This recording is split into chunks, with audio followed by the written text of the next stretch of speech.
Hi friends, this is your pal Scott Garibay, and today we are going to talk about Dungeons and Dragons Canon hardback.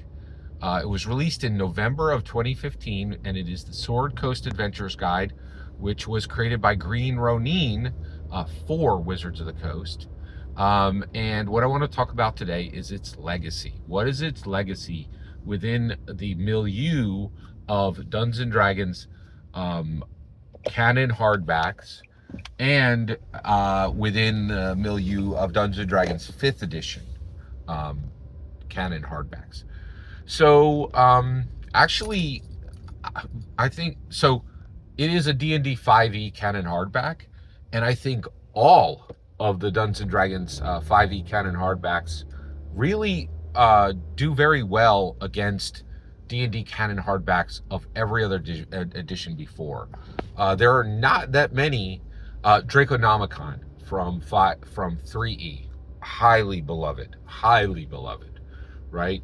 And there's probably a few others, but generally, when you think back on what people really love of the old stuff, it's the core rule books from the 5 editions. And it is also starter sets are much beloved, and also those floppies, those soft cover modules are much beloved. But there aren't a lot of, I really love this particular D&D canon hardback from this edition. Whereas 5th edition, all of them stand up very well to their in the past counterparts. The layout is better, the writing is better, the art quality on each piece is better. I will say this: the collection of art for a D&D canon hardback 5th edition is not that great. They hire a ton of artists. They don't do a good job of creating art that actually elicits the specific what's being talked about in the text. There is very not good connection between hey, here's this description of a character, or here's a description of a magic item, and here it is artistically rendered. It often seems like the people who draw the art, the pieces, don't never even see the text, which is pretty bad. And you have some OSR and some indie titles where the visual artist and the writer are working hand in hand, and you could just see it. The other thing is there's no consistent. What is D&D style?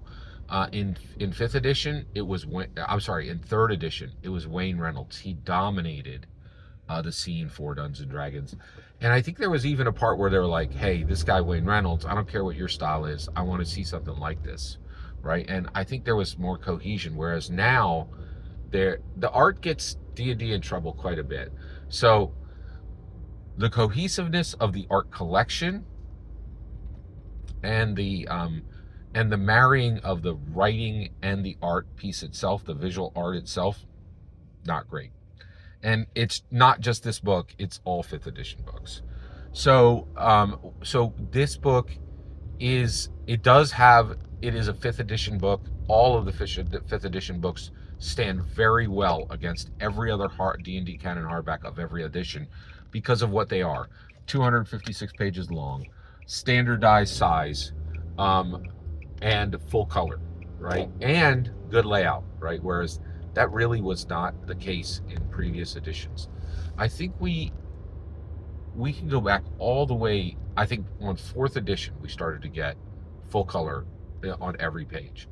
That is a new bar. That is a new bar of quality, and not all games are doing it. Like Shadow Dark, right? Like there's no color in that at all, right? And that has become like the quality standard for those books. And then you see a lot of indies, or actually OSR creators, going to make Shadow Dark. And one of the reasons why is they know they can keep the cost on the art low, because it needs to look like the bad art of it. They are making it look like the bad art of the 70s, when Gary Gygax wasn't even hiring artists; he was just hiring friends who could draw a little bit. Not even professional artists. That changed in the early 80s. I think Jeff Easley was the first to really break out. So basically, I just talked about the legacy with against older books, and that's where I'm going to leave it today. Every single word you just heard in this video is my humble opinion, nothing more, nothing less.